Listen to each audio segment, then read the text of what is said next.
मध्य प्रदेश में डॉक्टर मोहन यादव आज लेंगे मुख्यमंत्री पद की शपथ। भोपाल के लाल परेड ग्राउंड में आयोजित समारोह में प्रधानमंत्री नरेंद्र मोदी, गृह मंत्री अमित शाह और पार्टी अध्यक्ष जेपी नड्डा समेत कई गणमान्य लोग होंगे शामिल।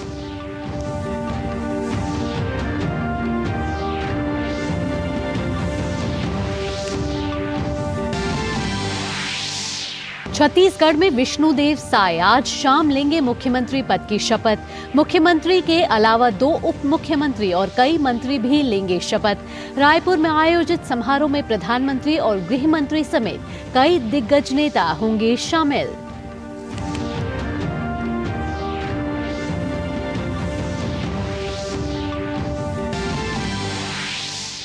संसद के शीतकालीन सत्र में आज दोनों सदन में अहम विधायी कामकाज सूचीबद्ध। लोकसभा में आज जीएसटी दूसरा संशोधन विधेयक 2023 और पोस्ट ऑफिस संशोधन विधेयक 2023 समेत तमाम विधेयक पेश होंगे। वहीं उच्च सदन में केंद्रीय विश्वविद्यालय संशोधन विधेयक 2023 पर होगी चर्चा। संसद पर हुए आतंकी हमले की आज 22वीं बरसी। 2001 में आज ही के दिन विश्व के सबसे बड़े लोकतंत्र के मंदिर पर हुए आतंकवादी हमले को भारतीय जवानों ने कर दिया था नाकाम।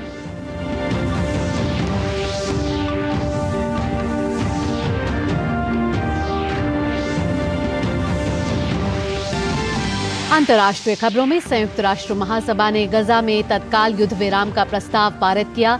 भारत समेत 153 देशों ने प्रस्ताव के पक्ष में वोट किया। अमेरिका और इजरायल सहित 10 देशों ने विरोध में किया मतदान।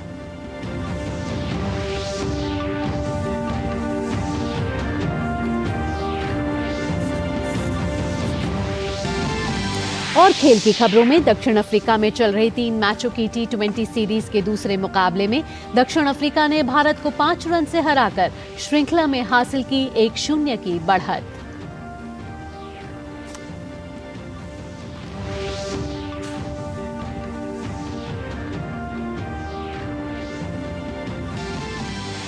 और दिल्ली में चल रहे खेलो इंडिया पैरा गेम्स में खिलाड़ियों का शानदार प्रदर्शन जारी। आज para athletics, para power lifting और पैरा शूटिंग में एथलीट दिखाएंगे दम।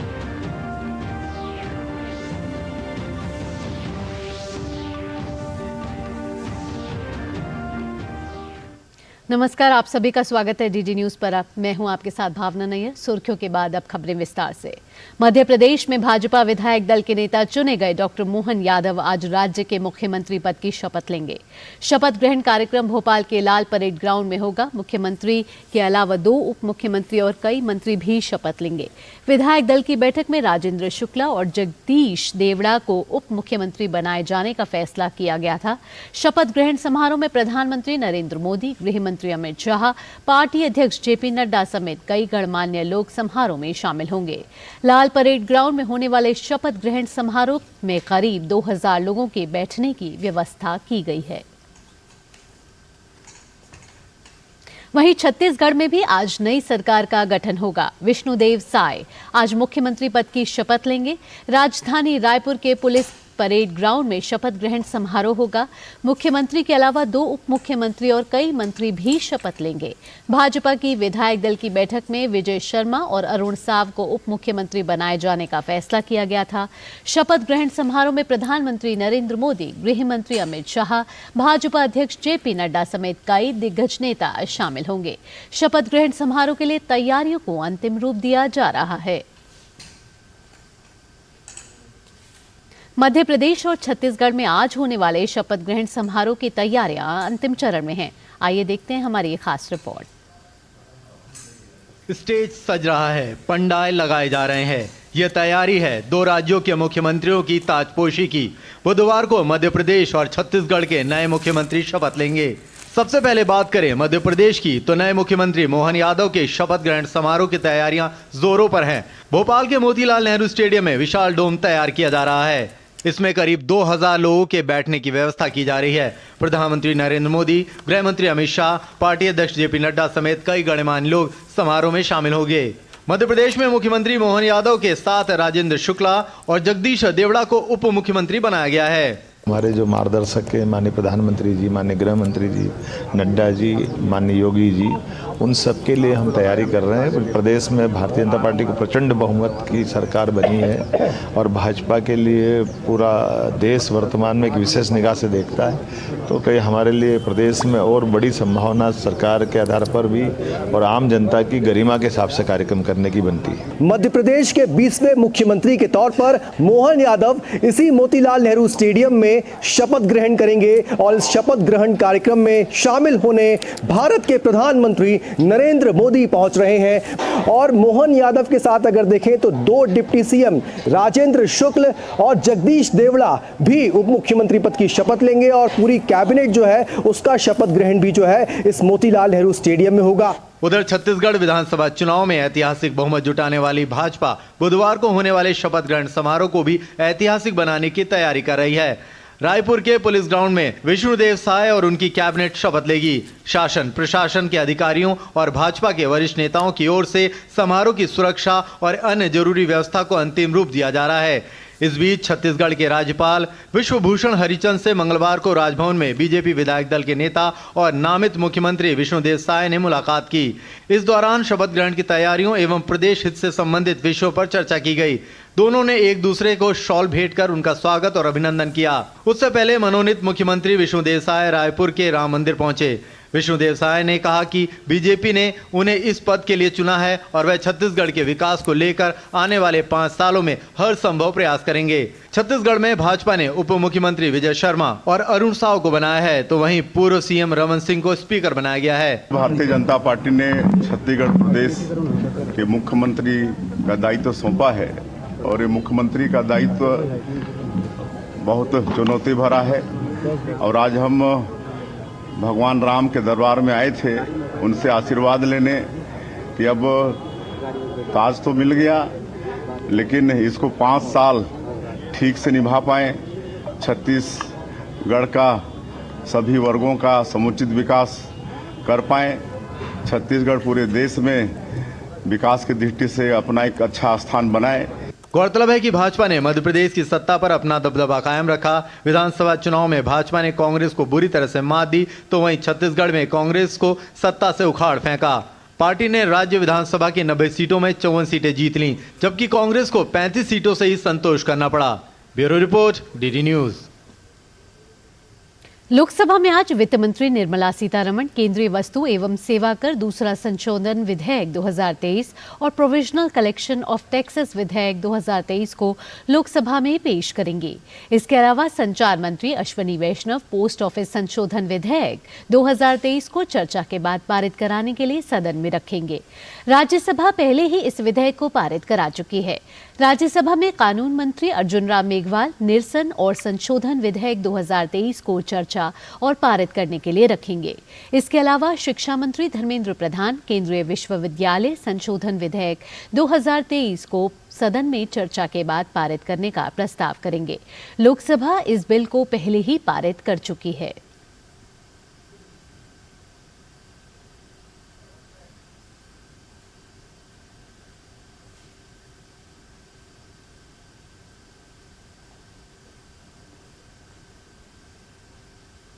संसद पर हुए आतंकवादी हमले की आज 22वीं बरसी है। 22 साल पहले 13 दिसंबर 2001 को दुनिया के सबसे बड़े लोकतंत्र के मंदिर यानी संसद भवन पर आतंकियों ने हमला किया था। हालांकि भारतीय जवानों ने अपनी वीरता के इस हमले को नाकाम कर दिया था, लेकिन आतंकवादियों का मुकाबला करते हुए कई जवान शहीद हो गए थे। 13 दिसंबर ये वही तारीख है जब भारतीय लोकतंत्र के मंदिर संसद पर हमला हुआ था। 13 दिसंबर 2001 को संसद की कार्रवाई सामान्य रूप से चल रही थी। सुबह करीब 11:20 पर एक सफेद एम्बेसडर कार संसद भवन और गृह मंत्रालय के फर्जी स्टिकर के साथ सुरक्षा बैरियर को पार करते हुए संसद भवन परिसर में पहुंचती है और कार में मौजूद लश्कर-ए-तैयबा और जैश-ए-मोहम्मद के 5 आतंकवादी AK-47 और हैंड ग्रेनेड से अंधाधुंध गोलीबारी शुरू कर देते हैं, जिसमें CRPF की एक महिला कांस्टेबल सहित 6 पुलिसकर्मी और 3 संसद भवन कर्मी शहीद हो गए, जबकि 15 कर्मी घायल हुए। हालांकि सुरक्षा बलों ने 5 आतंकियों को ढेर कर दिया। हमले के समय संसद के अंदर 100 से अधिक सांसद मौजूद थे। इस आतंकी हमले की साजिश के पीछे मोहम्मद अफजल गुरु, SAR गिलानी और शौकत हुसैन सहित पाकिस्तानी खुफिया एजेंसी का हाथ था। कुछ ही दिनों में दिल्ली पुलिस की स्पेशल सेल ने 4 लोगों को गिरफ्तार किया, जिन्हें इस्तेमाल की गई कार और सेलफोन रिकॉर्ड से संबंधित सुरागों की मदद से ट्रैक किया गया। इन चारों को दिल्ली की पोटा अदालत द्वारा 16 दिसंबर 2002 को दोषी करार दिया गया। हमले के मुख्य साजिशकर्ता अफजल गुरु को 9 फरवरी 2013 को दिल्ली की तिहाड़ जेल में फांसी दे दी गई। इस हमले के बाद संसद की सुरक्षा को और मजबूत करते हुए कुछ विशेष उपाय किए गए, जिनके तहत केवल प्रधानमंत्री, उप प्रधानमंत्री, लोकसभा अध्यक्ष, उपाध्यक्ष, राज्यसभा के सभापति और उपसभापति को ही संसद भवन तक कार से जाने की अनुमति है। अन्य सभी मंत्रियों और सांसदों को अपनी कारों को 150 मीटर से अधिक दूर स्थित पार्किंग परिसर में छोड़ने के बाद मुख्य प्रवेश द्वार तक चलना पड़ता है। मंत्री और सांसदों के अतिरिक्त सभी को सघन तलाशी और मेटल डिटेक्टरों से होकर गुजरना होता है। संसद भवन के अंदर CRPF, दिल्ली पुलिस और QRT यानी क्विक रिस्पांस टीम को तैनात किया गया। इनके अलावा मुख्य जगहों पर अतिरिक्त स्नाइपर भी पहरा देते हैं। साथ ही सुरक्षा के ऐसे इंतजाम भी किए गए जो गुप्त होते हैं, यानी दिखाई नहीं देते।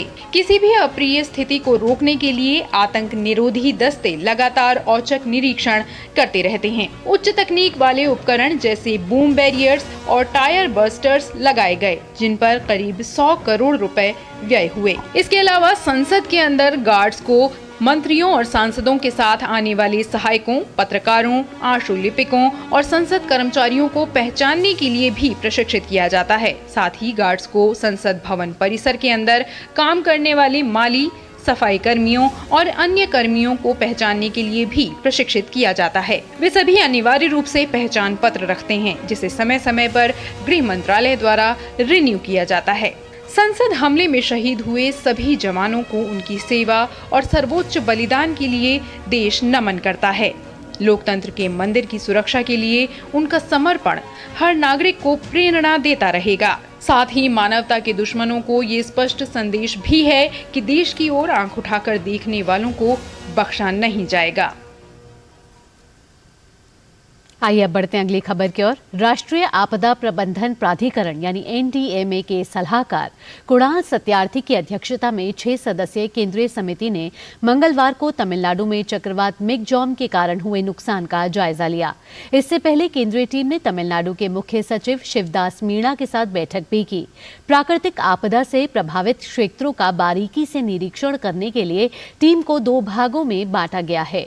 एक टीम ने उत्तरी चेन्नई, मध्य चेन्नई, वाडी और तिरुवल्लुर जिलों का दौरा किया, जबकि दूसरी टीम ने दक्षिण चेन्नई, चेंगलपट्टू और कांचीपुरम में नुकसान का जायजा लिया। केंद्रीय टीम के साथ तमिलनाडु सरकार के अधिकारी, नगर निगम के प्रतिनिधि और जिला कलेक्टर भी मौजूद रहे। केंद्र सरकार ने चक्रवात बिपरजॉय से गंभीर रूप से प्रभावित हुए गुजरात को 338 करोड़ रुपए से अधिक की वित्तीय सहायता की मंजूरी दे दी है। गृह मंत्रालय ने इस साल दक्षिण पश्चिम मानसून के दौरान बाढ़, बादल फटने और भूस्खलन से गंभीर रूप से प्रभावित रहे हिमाचल प्रदेश को राष्ट्रीय आपदा राहत कोष से लगभग 634 करोड़ रुपए की अतिरिक्त वित्तीय सहायता देने की स्वीकृति दी थी। कांग्रेस सांसद धीरज साहू के ठिकानों पर आयकर विभाग की छापेमारी अब भी जारी है। मंगलवार रात से रांची में रेडियम रोड स्थित साहू के घर पर जमीन के अंदर जांच शुरू कर दी गई है। इसमें जियो सर्विलेंस सिस्टम का इस्तेमाल हो रहा है। मशीनों के माध्यम से IT की टीम जांच कर रही है। मिट्टी के अंदर भी जेवरात सहित अन्य सामानों को छुपा कर रखे जाने का अंदेशा है।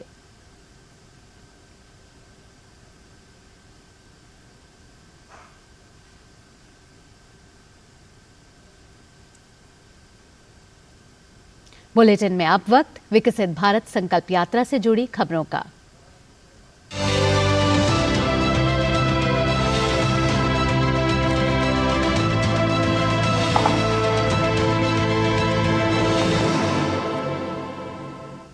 विकसित भारत संकल्प यात्रा हिमाचल प्रदेश के सुलह विधानसभा के पंचायतों में पहुंची।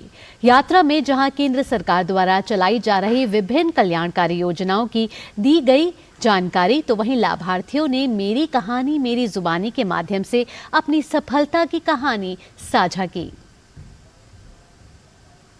विकसित भारत संकल्प यात्रा सुलह विधानसभा के देहड़, रमेहड़ समेत कई पंचायतों में पहुंची। इस मौके पर लाभार्थियों ने बढ़ चढ़कर हिस्सा लिया और बड़े उत्साह से विकास रथ का स्वागत किया। इस अवसर पर पूर्व विधानसभा अध्यक्ष एवं सुलह विधानसभा के विधायक विपिन सिंह परमार मौजूद रहे। मौके पर उपस्थित लोगों को केंद्र सरकार की योजनाओं की जानकारी देते हुए बताया गया कि केंद्र सरकार की ओर से चलाई जा रही योजनाओं का गरीब, अमीर, किसान, युवा और महिला समेत सबको लाभ मिल रहा है। अगर बीमारी लगती है तो जेब उनको हल्की ना करनी पड़े, उनको अपनी जमीन जो है गिरवी ना रखनी पड़े, उसमें से रास्ता निकाला। और रास्ता निकाला तो देश के 50 करोड़ लोगों को आयुष्मान कार्ड योजना दी।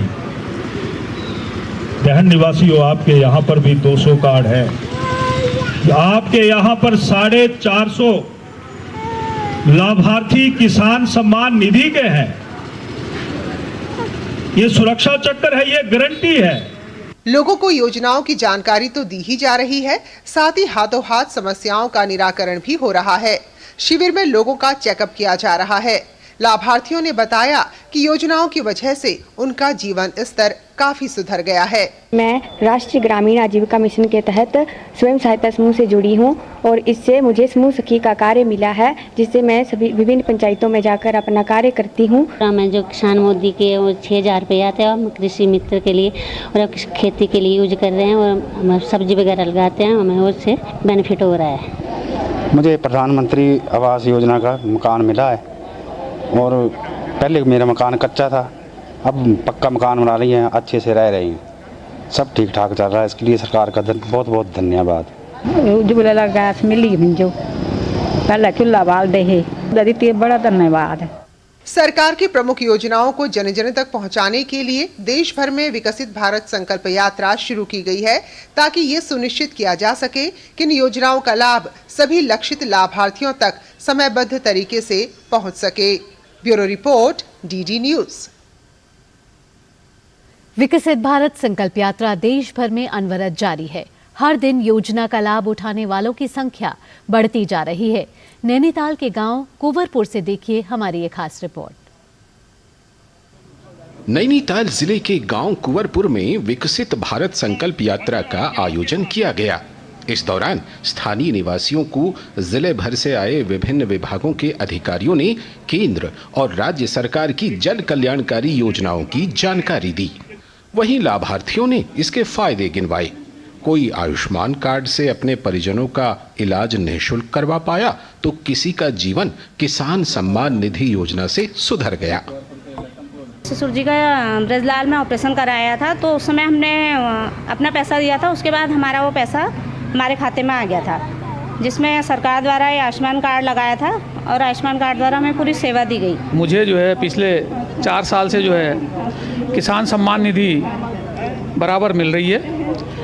ये बहुत अच्छा एक मोदी सरकार का फैसला है, जिससे जो है हमें अपने उन्नत किस्म के बीज लेने में और जो है अपने सिंचाई की योजनाओं में और खाद में और दवाओं में काफ़ी जो है छोटे किसानों को जो है काफ़ी इससे राहत मिलती है। 0% लोन पे सरकार की योजना मिली है, मैं उसका लाभ दुग्ध व्यवसाय को बढ़ावा देके ले रहा हूँ। ये दीनदयाल उपाध्याय योजना के तहत 1 लाख रुपए का दुधारू जानवरों के लिए लोन मिला है बगैर ब्याज का, जिससे हमारी मान लो कोई दिव्यांग क्या कहते हैं 55 साल का है, दूध उत्पादन से अगर उसका लड़का 20 साल से अधिक होता है, वो पेंशन का पात्र हमारी जीवन यापन में थोड़ी बढ़ोतरी हो जाएगी। हमारे पास बिजली की व्यवस्था नहीं थी, तो हम पहले ऐसे लैंप वगैरह जलाते थे, उसी से हमने पढ़ाई की है। अब तो मेरे बच्चे भी हैं, मेरी शादी हो चुकी है, मेरे बच्चे हैं, अब वो उनके लिए बहुत सुविधा हो रही है। जब से उज्ज्वला गैस मिली है तब से हमको बहुत लाभ मिला है। पहले जंगलों से लकड़ियाँ लानी पड़ती थी, चूल्हे में खाना बनाना पड़ता था। विकसित भारत संकल्प यात्रा देश के पहाड़ी और मैदानी इलाकों तक पहुंच रही है। कम समय में बड़ी संख्या में लोग सरकारी योजनाओं का लाभ उठा रहे हैं। Bureau report, DD news. विकसित भारत संकल्प यात्रा उत्तराखंड के टिहरी जिले में पहुंची। यात्रा में जहां केंद्र सरकार द्वारा चलाई जा रही विभिन्न कल्याणकारी योजनाओं की दी गई, तो वहीं लाभार्थियों ने मेरी कहानी मेरी जुबानी के माध्यम से अपनी सफलता की कहानी सुनाई। देश के अलग अलग राज्यों में विकसित भारत संकल्प यात्रा का सफर जारी है। उत्तराखंड के टिहरी जिले के चंबा, देवप्रयाग, नरेंद्रनगर, भिलंगना, प्रतापनगर और जौनपुर सहित कई अन्य विकास खंडों के सुदूरवर्ती गांवों में शिविरों के जरिए लोगों को केंद्र सरकार की विभिन्न योजनाओं की जानकारी दी जा रही है। टिहरी जिले के भिलंगना विकास खंड की न्याय पंचायत पटागली के पिलखी गांव पहुंची यात्रा के दौरान ग्रामीण महिलाओं ने कहा कि केंद्र सरकार द्वारा जो जन कल्याण योजनाएं चलाई जा रही हैं, उनका लाभ उन्हें मिल रहा है। उज्ज्वला योजना के साथ साथ आयुष्मान और महात्मा गांधी रोजगार गारंटी योजना में लोगों को रोजगार मिला है। जब से सरकार ने जो उज्ज्वला गैस दिया है और सभी को मिलेगा, ये मिलना चाहिए। जो गरीब लोग हैं उनको तो जरूरी मिलना चाहिए उज्ज्वला गैस। और हम लकड़ी के लिए दूर जाया करते थे, धुआं होता था, अब तो बहुत फायदा हुआ है हमें। मैं सरकार का बहुत बहुत धन्यवाद करती हूँ। केंद्र सरकार द्वारा आयुष्मान भारत योजना के तहत गरीब लोगों को बहुत राहत मिल रही है, तो वहीं ग्रामीण क्षेत्रों के बेरोजगार लोगों को रोजगार मिलने से उन्हें लाभ पहुंच रहा है और घर पर ही काम मिल पा रहा है। जब लोग बीमार होते थे, किसी के पास पैसे नहीं होते, गरीब लोग होते, इधर उधर भटक के मर जाते थे, कोई उनको कर्जा भी नहीं देते, गरीब बोल के ऐसे ही मर जाते थे। लेकिन अब जब से मोदी सरकार ने आभा कार्ड, स्वास्थ्य विभाग के आयुष्मान कार्ड बनाए, 5 लाख तक फ्री योजनाएं मिली है। इससे मैं मोदी जी को बहुत बहुत धन्यवाद करती हूँ। इससे हमारी जनता को बहुत फायदा हुआ। यात्रा के जरिए योजनाओं का लाभ आम जनता को कैसे मिले, इसके लिए लोगों को जागरूक किया जा रहा है। Bureau report, DD news. Varanasi में काशी सांसद रोजगार मेला का आयोजन किया गया। आईआईटी करौंदी में आयोजित इस 2 दिवसीय मेले में पहले दिन जहां 5000 बच्चों को जॉब ऑफर किया गया, तो वहीं कल समापन के दिन भी हजारों बच्चों को नौकरियां मिली। इस मौके पर हमारे संवाददाता हरिकेश ने उत्तर प्रदेश सरकार में श्रम मंत्री अनिल राजभर और रोजगार मेला आयोजक हिमांशु से खास बातचीत की है। काशी सांसद रोजगार मेला आयोजित है। इतने अभ्यर्थी आए हुए हैं, कुछ को दिया है इन लोगों ने रोजगार का प्रमाण पत्र। अनिल राजभर जी हैं इस पर बात करने के लिए, श्रम रोजगार मंत्री हैं उत्तर प्रदेश के।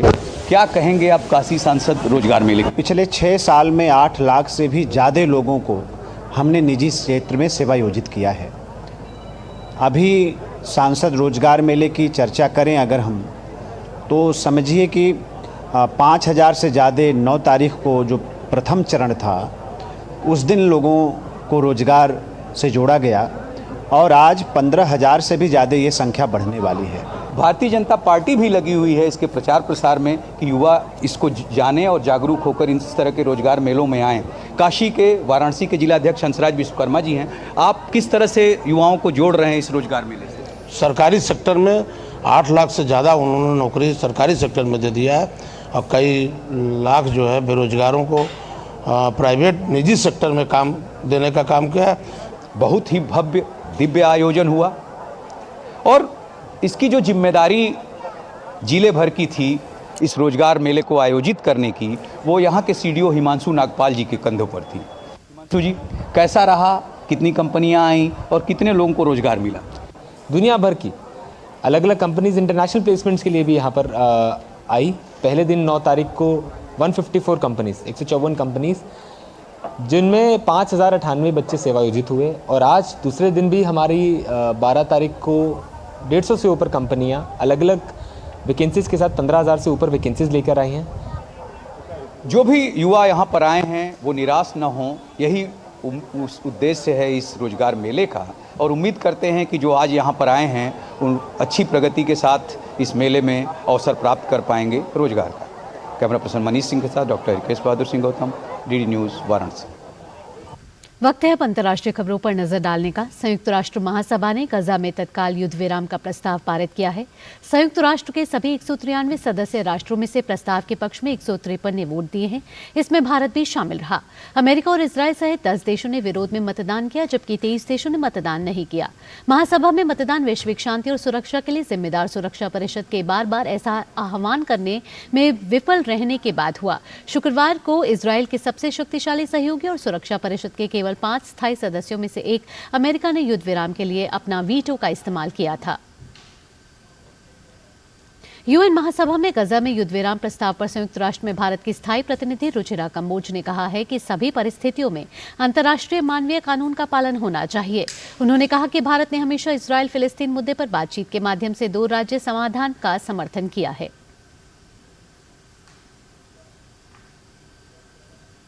इसी के साथ इस बुलेटिन में इतना ही। अगला कार्यक्रम आप देखेंगे नया सवेरा, मेरा और शैला के साथ। फिलहाल हमारी पूरी टीम को दीजिए इजाजत। नमस्कार।